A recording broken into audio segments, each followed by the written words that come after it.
সুখবৰ অৰুণোদয় আঁচনিৰ 1250 টকা নহয় 30,000 টকা সোমাব। অৰুণোদয় আঁচনিৰ তালিকাত নাম থাকিলে ভাল খবৰ। অতি শীঘ্ৰেই কৰিব লাগিব এই তিনিটা গুৰুত্বপূৰ্ণ কাম। কি কি কৰিব লাগিব টকা পাবলৈ সবিশেষ জানিবলৈ ভিডিঅ'টো এটা শ্বেয়াৰ কৰক। প্ৰথমতে বেংক একাউণ্টৰ KYC সম্পূৰ্ণ কৰক।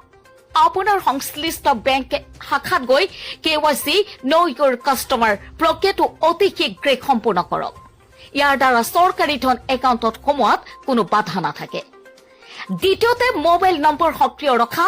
অৰুণোদয় আঁচনিৰ পত্ৰ পূৰণৰ সময়ত যিটো মোবাইল নম্বৰ দিয়া হৈছিল সেই নম্বৰটো সদায় ৰিচাৰ্জ কৰি সক্ৰিয় কৰি ৰাখিব। চৰকাৰী বাৰ্তা আৰু ধন জমা হোৱাৰ খবৰ এই নম্বৰটোত মেছেজ যোগে আহে। তৃতীয়তে আধাৰ কাৰ্ড লিংক আৰু তথ্য শুদ্ধ ৰখা। বেংক একাউণ্টৰ সৈতে আধাৰ কাৰ্ড সঠিকভাৱে লিংক কৰক। ইয়াৰ উপৰিও নিজৰ নাম ঠিকনা আদি তথ্যবোৰ সম্পূৰ্ণ শুদ্ধ হৈ থকাটো নিশ্চিত কৰক।